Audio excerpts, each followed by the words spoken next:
சகல தேவர்கள் 33 தேவர்கள் அவர்களுடைய அனுகிரகம் நமக்கு கிடைக்கும்போது, அதாவது தெய்வ அனுகிரகமும் இறை அடியார்களான தேவர்களுடைய அனுகிரகமும் பூலோகத்திலே வாழ்கின்ற நம்முடைய குருசாமிமார்கள் அவர்களுடைய ஆசீர்வாதமும் நமக்கு கிடைக்கும்போது நம்முடைய வாழ்க்கையிலே எந்த விதமான தோஷங்கள், அதாவது நம்முடைய ஜாதகத்திலே எப்படிப்பட்ட தோஷங்கள் இருந்தாலும் அந்த தோஷங்கள் அகன்றுவிடும் என்பது சத்தியமான உண்மை.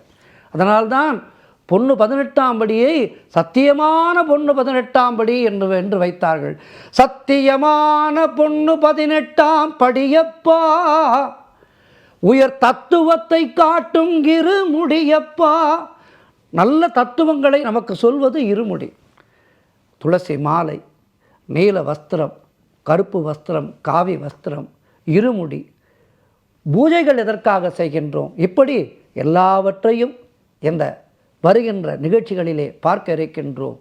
ஒரு மனதோடு அவனை நினைப்போம், ஒற்றுமையாக மலைக்கு செல்வோம், ஓங்கி வாழ்வோம். இந்த உலகத்திலே எல்லா விதமான பேர்களையும் நமக்கு கொடுக்கும் ஐயன் ஐயப்பனுடைய யாத்திரை.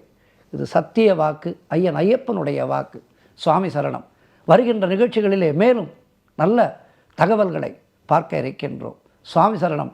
சுவாமியே சரணமையப்பா. நெஞ்சார துதிப்பவர்கள் நெஞ்சத்திலே இருப்பாயே, சுவாமியே சரணமையப்பா, சுவாமியே சரணமையப்பா, சுவாமியே சரணமையப்பா.